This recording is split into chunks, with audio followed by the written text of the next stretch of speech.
have ransacked all the existing constitution of the world. Ransack means जितना भी अच्छी चीजें थी, अच्छे प्रोविजंस थे, उनको हमने अडॉप्ट किया और अपनी कंट्री के अकॉर्डिंग उसको चेंज करके इम्प्लीमेंट कर दिया। जैसे अभी आपने देखा कि हमने सेपरेशन ऑफ पावर्स भी लिया यूएस से, पर हमारे यहाँ पे बहुत रिजिड सेपरेशन ऑफ पावर नहीं है। क्लियर? पार्लियामेंट्री फॉर्म गवर्नमेंट का लिया हमने ब्रिटेन से, लेकिन हमारे यहाँ पे डेमोक्रेसी है, रिपब्लिक है। क्लियर? हाँ, जुडिशियल रिव्यू भी हमने वहां यूएस से लिया है। क्लियर? वो अभी जब हम सोर्सेस पढ़ेंगे तब उसे कर लेंगे। ठीक है, तो पहला क्रिटिसिज्म है बोरोड कॉन्स्टिट्यूशन। सेकेंड क्रिटिसिज्म क्या होगा? It is an Indian in nature. An Indian in nature. An Indian क्यों बोला? क्योंकि जो कॉन्स्टिट्यूएंट असेंबली थी आपकी, उस टाइम पे ब्रिटिशर्स यहीं पे थे, तो there was lot of interference by Britishers, इस वजह से अन इंडियन बोला इसको। हाँ, नेक्स्ट आपका अन गांधीयन। अन गांधीयन क्यों बोला? ये मैंने आपको पढ़ाया है जब पंचायती राज में पढ़ा रही थी आपको। गांधी जी क्या चाहते थे? Decentralise model. क्या अडॉप्ट किया गया? Centralise model. और गांधी जी को रिस्पेक्ट देने के लिए आर्टिकल 40 ले आया गया। ठीक है, बाद में ऐड करा गया, कितने साल बाद? अप्रोक्सीमेटली 50 ईयर्स के बाद। क्लियर है? तो अन गांधीयन नेचर ये भी कॉन्स्टिट्यूशन, क्योंकि जब कॉन्स्टिट्यूशन बना उसी टाइम पे इसका क्रिटिसिज्म हुआ। ठीक, नेक्स्ट लिखिए, a very big size of the constitution.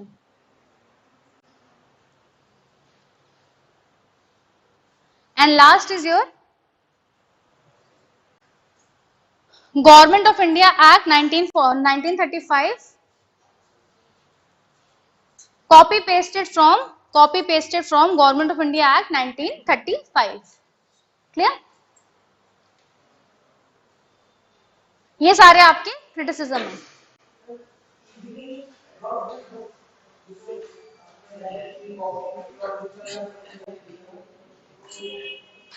Pen नहीं है मेरे पास भैया, वहां पे आके कर देंगे। एक पेन दे।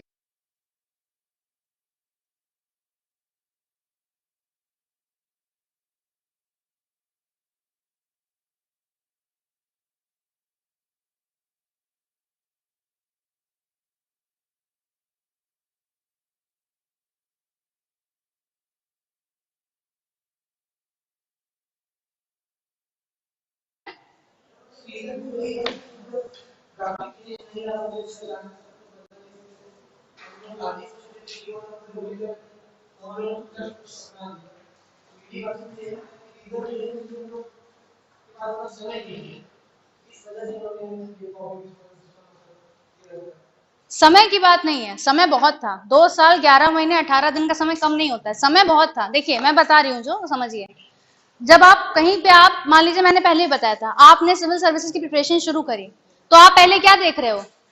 किनके वीडियोस देख रहे हो, किनके इंटरव्यू देख रहे हो? जो इस सर्विसेज में सक्सेसफुल हो चुके हैं। तो हम किसको देखेंगे? जो डेमोक्रेसीज एग्जिस्टिंग है, सक्सेसफुली काम कर रही है। क्लियर? इस वजह से सारे कॉन्स्टिट्यूशन को पढ़ना जरूरी था।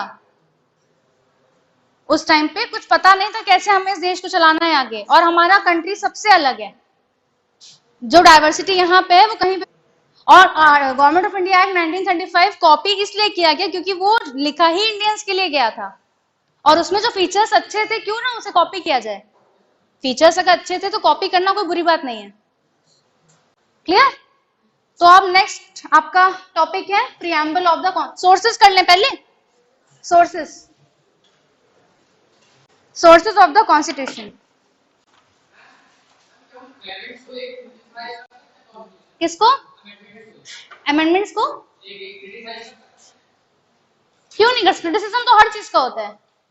क्रिटिसिज्म करने में क्या है? हर चीज से हो सकता है।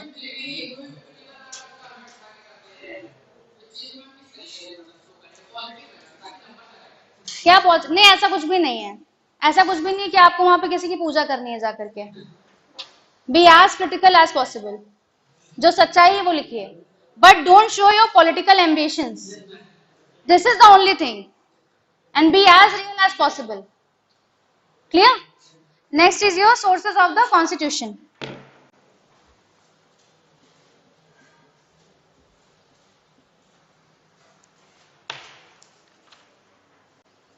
पहला आप देख लो यूएसए से, कंट्री वाइज कर लेते हैं. क्लियर? फर्स्ट थिंग क्या लिया यूएसए से? Fundamental rights. Second, separation of power. Clear? Separation of power between union and state.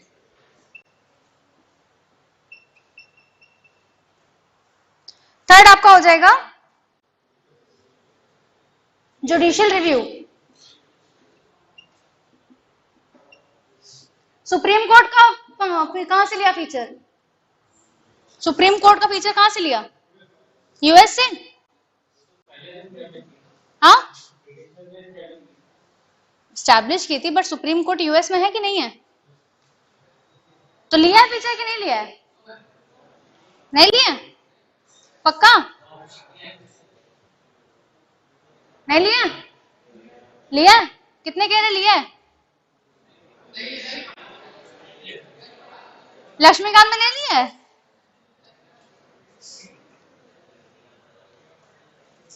ठीक है, ये लिखा आपने judicial review, separation of power. Separation of power किसके बीच में? Union and states.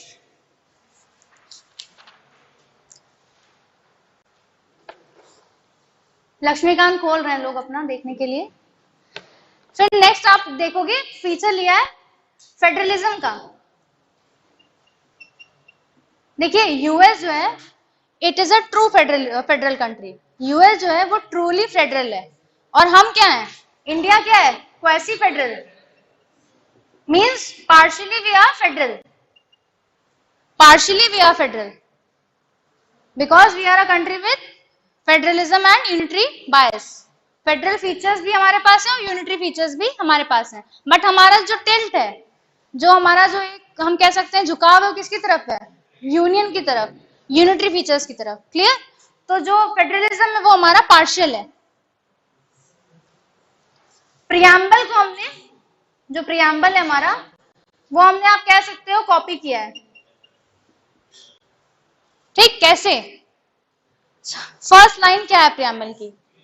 वी वो है लोग हैं, और इंडिया में भी जो सोर्स ऑफ पावर है वो लोग हैं. वी द पीपल का मतलब इसलिए है, इसलिए इसको अडॉप्ट किया है. अच्छी चीज थी इसलिए इसे कॉपी किया है. तो बोरो ऑल द गुड थिंग्स. ठीक? तो ये चीज समझ में आ गई? प्रियम्बल को लिया है. नेक्स्ट आपका फंडामेंटल राइट्स हो गया, जुडिशियल रिव्यू भी हो गया. फिर आपका है equal protection of laws. 6 is your equal protection of laws. ये आपका मिलेगा आर्टिकल 14.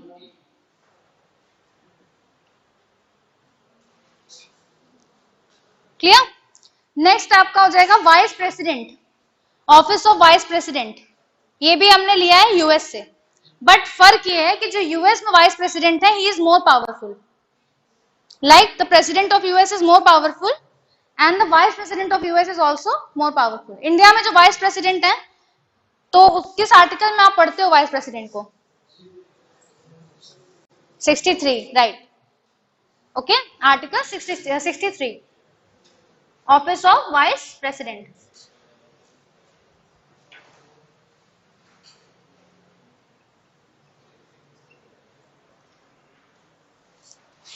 तो अमेरिका से जो भी सोर्सेस लिए समझ में आ गए?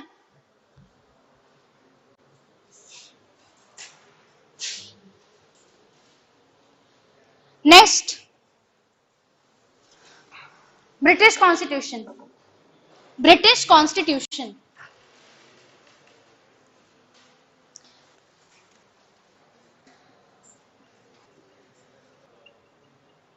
ये किसने दिया था रूल ऑफ लॉ?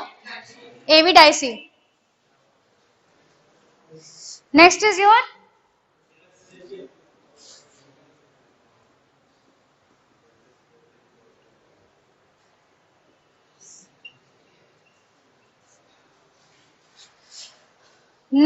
नेक्स्ट लिखिए आयरलैंड, कॉन्स्टिट्यूशन ऑफ आयरलैंड.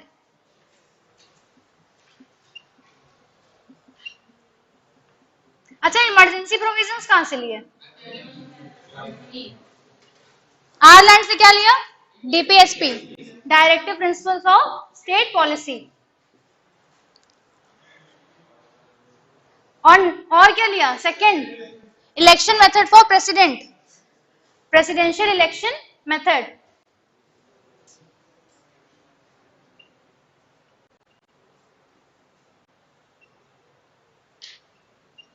कैसे होता है इलेक्शन प्रेसिडेंट का? इलेक्टोरल कॉलेज के थ्रू, ओके, इनडायरेक्ट इलेक्शन होता है। जब प्रेसिडेंट पढ़ेंगे,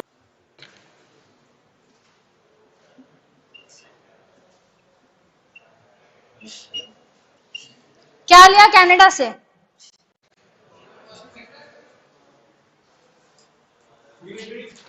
हाँ, क्वासी फेडरल फीचर।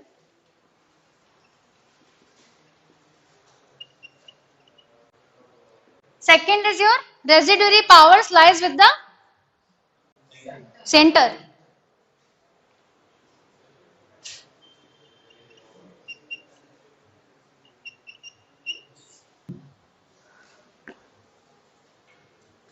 फ्रांस से क्या लिया? फ्रांस से 3 वर्ड्स हैं बहुत इंपॉर्टेंट, तो बहुत सारे बता दिए आपने, सारे लिए हैं। Equality, liberty and fraternity, clear? ये कहां से लिए? फ्रांस से। कब लिए? फ्रेंच रिवॉल्यूशन के टाइम पे ये वर्ड्स को बहुत यूज किया गया, क्लियर? तो लिखिए लिबर्टी, इक्वालिटी एंड फ्रेटर्निटी।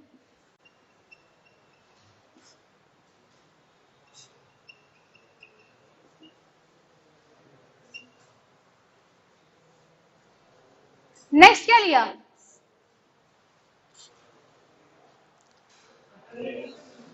हाँ, अभी प्रियम्बल से पढ़ेंगे तब आप पढ़ोगे, ठीक है?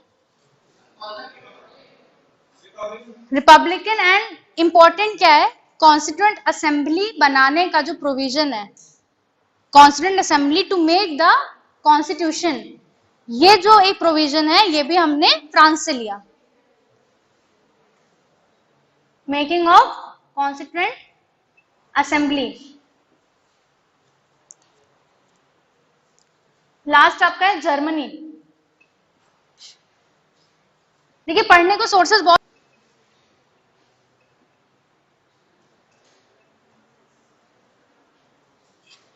And suspension of fundamental rights during emergency, ये भी हमने जर्मनी से लिया। ये किसने यूज किया था? हिटलर ने, ओके,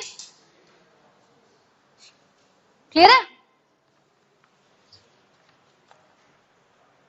अब आप हेडिंग डाल लो preamble.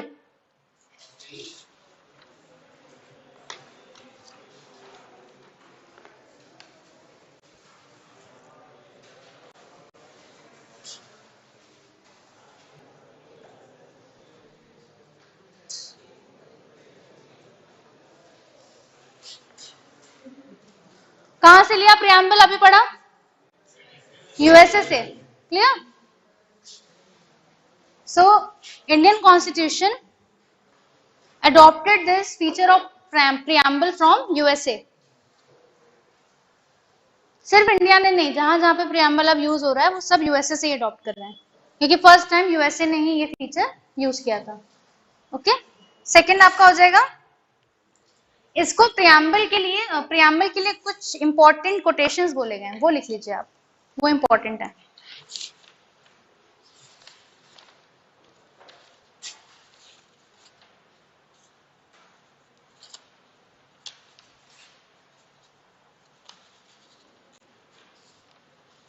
It is keynote of the Constitution of India. Preamble is the keynote of Constitution of India. ये बोला है आपका अर्नेस्ट बार्कर ने,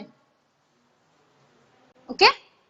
अर्नेस्ट बार्कर ने बोला है keynote of Constitution of India. Next is your Ernest Barker. He was a political scientist.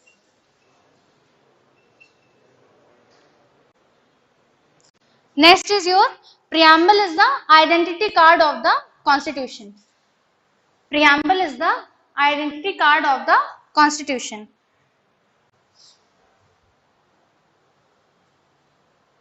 ये एक लॉर्ड थे पलकी वाला,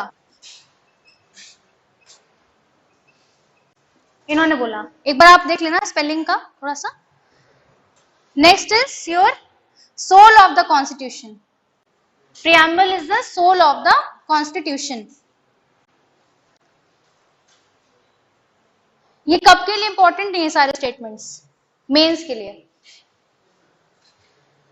ठीक है, प्री में नहीं आएगा ये, किसने बोला है, ये नहीं आएगा. बट आपके मेंस में जब आप आंसर राइटिंग कर रहे हो उस टाइम पे वैल्यू एडिशन के लिए आप प्रियम्बल पे अगर कोई क्वेश्चन लिख रहे हो तो इंट्रोडक्शन में इसको आप यूज कर सकते हो. What is the significance of preamble, what is the importance of preamble, क्यों क्वेश्चन पूछा गया है इस एग्जाम में. क्लियर? तो ये आपके मेंस पॉइंट ऑफ व्यू से है ये सारे स्टेटमेंट्स. नेक्स्ट स्टेटमेंट लिख लिया आपने, सोल ऑफ द कॉन्स्टिट्यूशन. ये बोला है पंडित ठाकुरदास भार्गव. पंडित ठाकुरदास भार्गव. ठाकुरदास भार्गव. अच्छा, एक बहुत इंपॉर्टेंट केस था बेरूबारी यूनियन केस. उसमें सुप्रीम कोर्ट ने एक स्टेटमेंट दिया था that preamble is the key to the mind of makers of the constitution. Preamble is the key to the mind of makers of the constitution. ये बोला था supreme Court ने. कब बोला था? इन बेरूबारी यूनियन केस. 60 की 50? केशवानंदा भारती केस कब आया? 73. Clear? Kesavananda Bharati case is very important for this year examination. Why? Because he died recently. Not because of basic structure, because he died recently. So he was in news. Okay?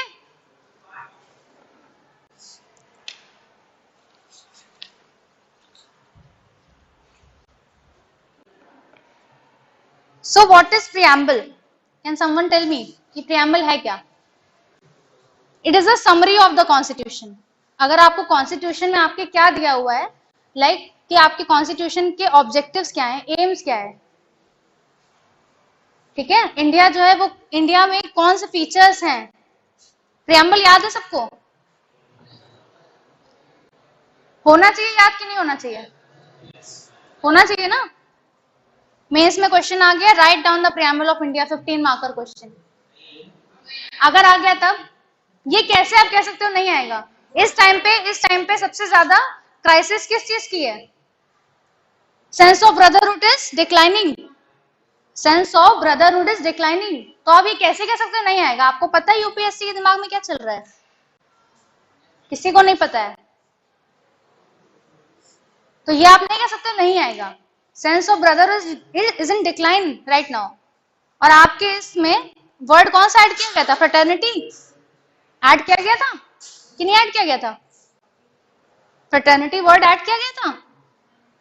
तो जब इसको जरूरत पड़ रही है ऐड करने की तो इसका मतलब इसका इंपॉर्टेंस बहुत ज्यादा है. तो प्रियम्बल याद होना चाहिए I think, because it is the summary of your constitution. क्या बात है, मैं कोई स्टैंड अप कॉमेडी यहाँ पे कर रही हूँ क्या? मुझे भी बता दो, मैं भी हंस लूं. to come and stand here.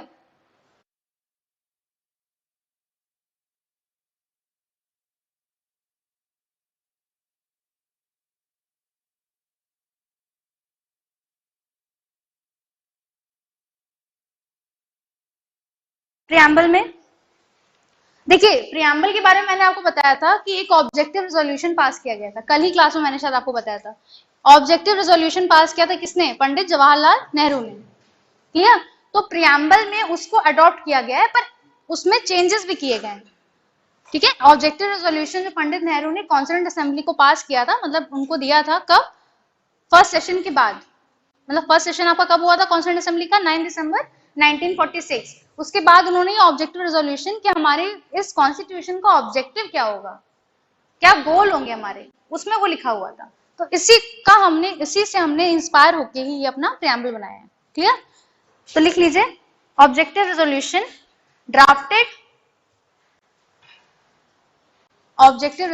Drafted and moved by Pandit Jawaharlal Nehru.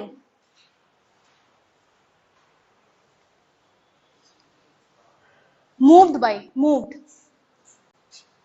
Pandit Jawaharlal Nehru and adopted by the Constituent Assembly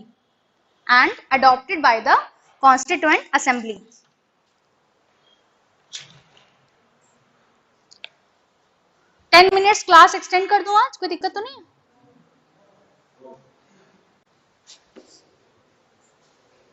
तो फर्स्ट जो टर्म है आपके कॉन्स्टिट्यूशन का वो लिखिए sovereign.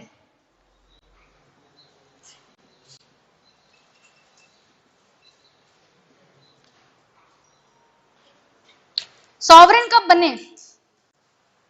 When India became sovereign? आप बताओ। 1950, 26 जनवरी 1950। क्लियर? तब तक क्या थे?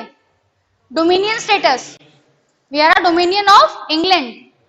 We became sovereign on 26 January 1950। Sovereign means what? Dominion को बताएगा डोमिनियन क्या था? Legal and administrative powers with the country and all the external powers with the country which is dominating. Clear? हमको dominate कौन कर रहा था? ब्रिटेन।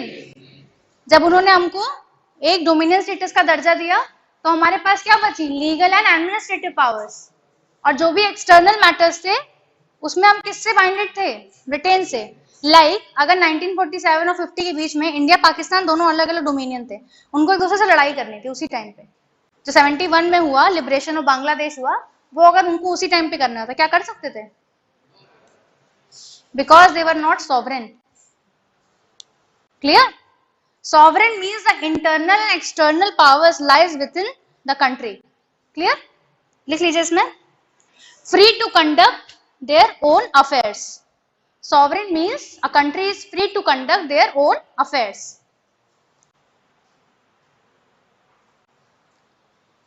अच्छा, अब आप यूएन के बारे में बहुत पढ़ते हैं आजकल। यूएन के बारे में बहुत पढ़ते हैं, नॉन अलाइंड मूवमेंट के बारे में पढ़ते हैं। क्लियर? कॉमनवेल्थ नेशंस के बारे में पढ़ते हैं।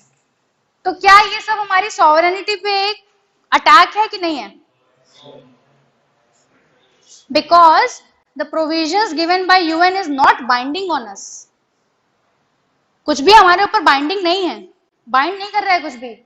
एनवायरमेंट से रिलेटेड जो भी प्रोविजंस मिलते हैं, किससे मिलते हैं? United nation environmental programme. वो सारे बाइंडिंग नहीं है। It is upon our will कि हम इसे एक्सेप्ट करना चाहें या ना करना चाहें। क्लियर? तो sovereignty means independence to conduct their own affairs. Next is your socialist.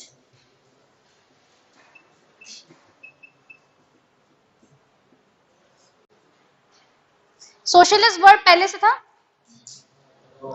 इसको भी ऐड किया गया by 42nd constitutional amendment act 1976। It was added by 42nd constitutional amendment act 1976।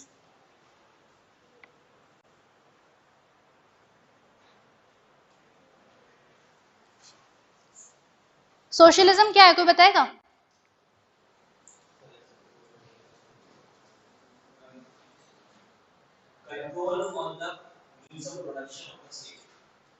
Controls on the state ownership. Okay, देखिए, जब हम Marxist communism की बात करें या सोशलिज्म की बात करें तो मार्क्स क्या बोलते हैं कि जितने भी रिसोर्सेज हैं और state has the control over all the resources and it is the duty of state to distribute all the resources equally। सारे रिसोर्सेज को इक्वली डिस्ट्रीब्यूट करने का काम किसको दिया है? स्टेट को। ये स्टेट का फंक्शन है, सारे रिसोर्सेज को डिस्ट्रीब्यूट करना। इंडिया में जो सोशलिज्म का फॉर्म है ये भी ठीक है, इसको भी उन्होंने अडॉप्ट किया है, लेकिन यहाँ पे गांधीयन सोशलिज्म है। गांधीयन सोशलिज्म कैसा है कि स्टेट के पास, स्टेट को क्या डिस्ट्रीब्यूट करना है, opportunity to earn the resources. Resources नहीं स्टेट डिस्ट्रीब्यूट करेगा, मीन स्टेट पैसे नहीं डिस्ट्रीब्यूट कर रहा है।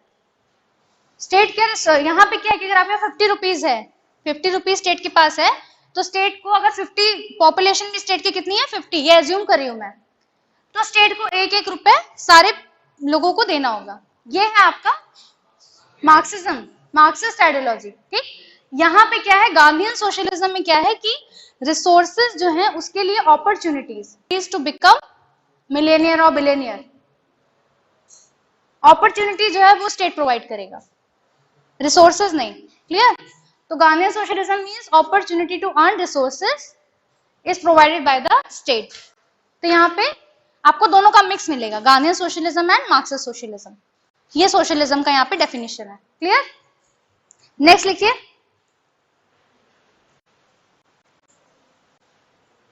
सेक्युलर, सेक्युलर वर्ड,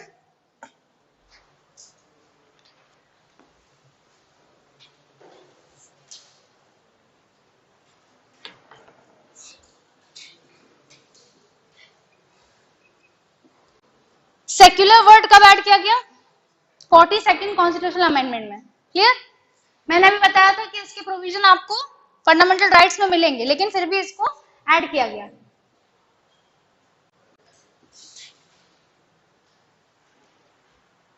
सेक्युलर का मतलब क्या होता है?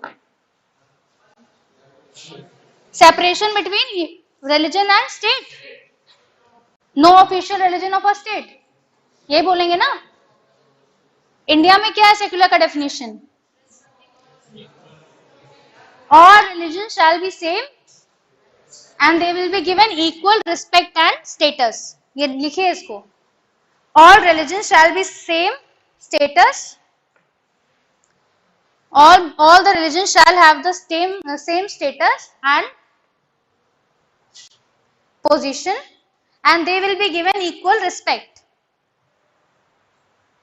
आर्टिकल 25 से 28 में आपको फंडामेंटल राइट्स में आपको मिलेगा। क्लियर? अच्छा, आपको प्रियम्बल में, प्रियम्बल अगर याद होता तो अभी आप बताते, प्रियम्बल में कौन से वर्ड्स में ऐड, इसके लिए सेक्युलर को डिफाइन कर रहे हैं, मतलब सेक्युलर के अलावा प्रियम्बल में क्या लिखा हुआ है जिसकी वजह से जरूरत नहीं थी ऐड करने की?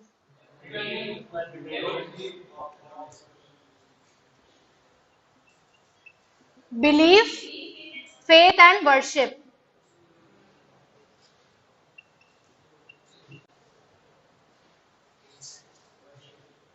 ठीक, तो ये जो आपकी लाइन है believe, faith and worship, this also shows what? Secularism. Okay, the motive of secular country. Next is your democratic.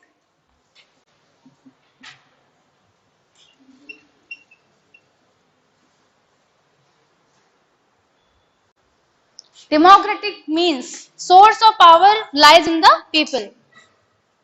First line में ही वी द पीपल लिखा हुआ था। क्लियर? तो source of power lies in the people. Second is, यहाँ पे क्या है, direct democracy है या इनडायरेक्ट डेमोक्रेसी है? Indirect democracy. कैसे? डायरेक्ट डेमोक्रेसी होती तो आप सभी पार्लियामेंट में बैठ रहे होते जाके। समझ में आ रहा है? पार्लियामेंट में कौन जाएगा? Representatives elected by us, the people of India. Okay, we are electing our representatives and they are sitting in the parliament. किसको रिप्रेजेंट कर रहे हैं वो? हमें। ठीक है? क्लियर है? तो ज्यादा पावर किसके पास है? उन रिप्रेजेंटेटिव्स के पास है। बजट राज्यसभा में डिस्कस होता है, बजट जो है आपका राज्यसभा में डिस्कस होता है। एक बात बताइए, आप बताओ, होता है कि नहीं होता है? आपसे बोल रही हूं मैं। हाँ, नहीं होता है। ये पता करके कल बताइए मुझे। ठीक है? डिस्कस होता है कि नहीं होता है? होता है? वोटिंग होती है बजट पे राज्यसभा में? नहीं होती, क्यों? बिकॉज लोकसभा में जो मेंबर्स हैं वो हमारे रिप्रेजेंटेटिव्स हैं, और बजट जो है, जो पैसा है, वो लोगों का है। तो राज्यसभा के मेंबर्स कैसे उस पर साइन कर सकते हैं, वोट कर सकते हैं? नहीं कर सकते। Representatives are the direct elected people, directly elected people. समझ में आ रहा है? इनडायरेक्ट डेमोक्रेसी है। We are electing our representatives, और वो वहां पर जाके क्या बोल रहे हैं, हमारे जो नीड्स हैं उसको वहां पे फुलफिल करने का वो काम कर रहे हैं। क्लियर है? नेक्स्ट लिखिए। देखिए, एग्जीक्यूटिव जो है, डेमोक्रेसी में क्या है, एग्जीक्यूटिव रिस्पॉन्सिबल है किसको? लेजिस्लेचर को। पीरियोडिक इलेक्शंस है, executive is responsible to legislature. Periodic elections, ये सारे फीचर्स है किसके? डेमोक्रेसी के। Rule of law,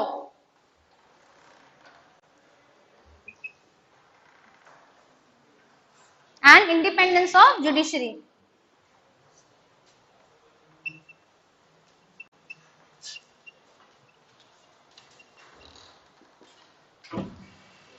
Clear? Next is your republic. Republic.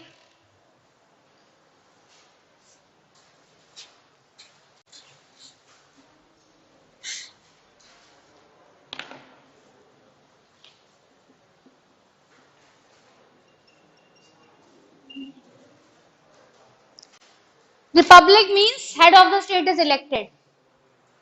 Second is no dynastic element. कोई भी डायनेस्टिक एलिमेंट नहीं है, यहाँ पे कोई क्वीन नहीं है, कोई किंग नहीं है, ठीक? Third is your public offices are open to all. First is head is elected.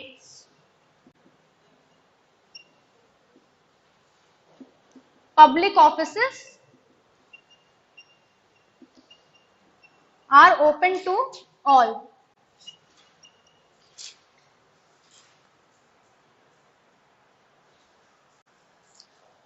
Clear? Next point लिखिए, नेक्स्ट वर्ड लिखिए जस्टिस. ये सारे आपके प्रियाम्बल के ही वर्ड्स हैं, ठीक?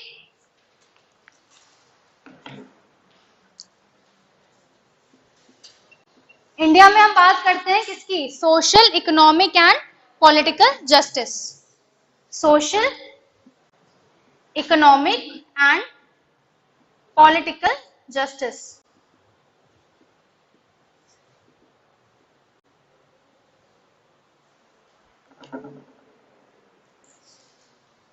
ये हमने टैगलाइन कहां से ली है? Social, economic and political justice कहां से हमने उठाया है इसको? Russian revolution.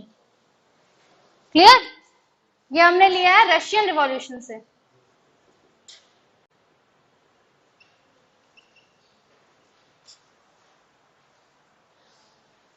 और हमारे कॉन्स्टिट्यूशन में प्रोविजन है डिस्ट्रीब्यूटिव जस्टिस का. किसमें? आर्टिकल 39 में.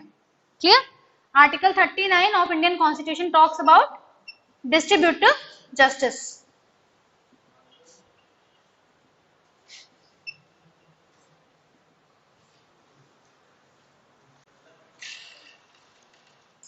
Next is your liberty.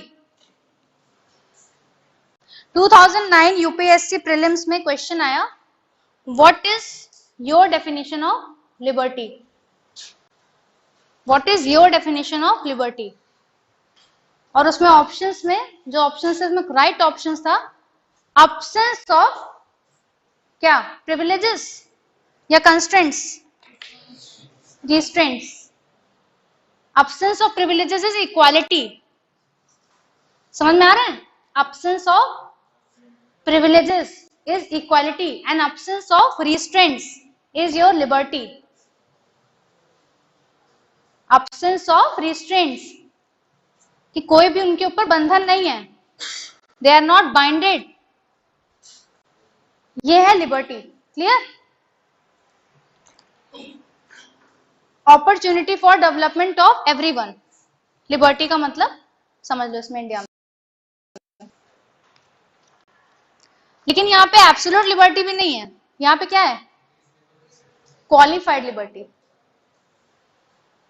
आपको ये लिबर्टी नहीं कि गए ताजमहल तोड़ दिया, समझ में आ रहा है, बिल्डिंग तोड़ने लगे कहीं भी खड़े होके, ये लिबर्टी नहीं, मन किया तोड़ दिया, यहाँ पे आए ब्लैक बोर्ड पे कुछ भी लिख के चले गए, ऐसा नहीं कर सकते। करते होंगे बट जब कैमरा ऑन है तब नहीं कर सकते। ठीक, लिबर्टी समझ में आ गया। तो एब्सोल्यूट नहीं है, क्वालिफाइड लिबर्टी है। Next is your equality.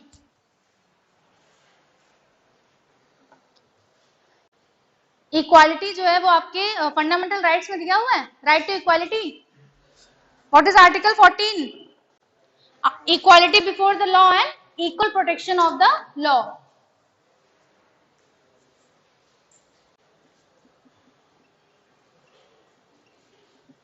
Article 14 में आपको पता है, article 15 is no discrimination on any basis, no discrimination. Article 16 क्या है?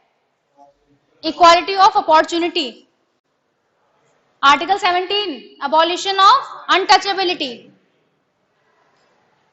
Article 18 abolition of titles. Clear? Economic equality की बात किसमें कही गई है, किस आर्टिकल में कही गई है? ये आपके सामने लिखा है आर्टिकल।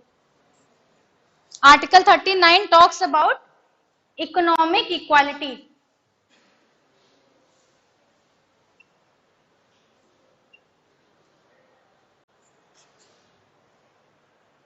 पॉलिटिकल इक्वालिटी की बात किसमें कही गई? हाँ, article 325 and article 326। Voting rights can not be discriminated. Voting rights can not be discriminated. Discrimination कब होगा? जब आपने कोई ऑफेंस किया है, ओनली देन। अगर आप जेल में हो तो कैसे वोट करने आओगे? तभी तो डिस्क्रिमिनेशन हुआ ना वोटिंग राइट्स पे। Voting rights can not be discriminated. Last आपका है फ्रेटर्निटी।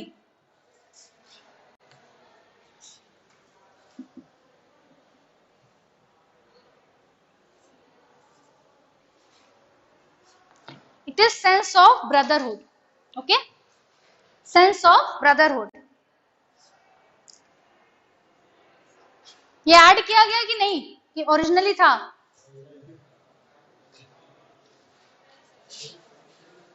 ये ओरिजिनली था। ऐड कौन कौन से वर्ड्स किए गए, कोई बताएगा? सेक्युलर और सोशलिस्ट और इंटीग्रिटी। ठीक, ये 3 वर्ड्स ऐड किए गए। तो ये फ्रेटर्निटी जो है, ये कौन एम्पावर कर रहा है कि फ्रेटर्निटी बनी रहे? Fundamental duties. Fundamental duties ensures that fraternity of the country is maintain. और क्या, और ऐसा क्या है जो हम सबको बाइंड करता है? Single citizenship. तो इसमें 2 आप समझ लो, fundamental duties and single citizenship.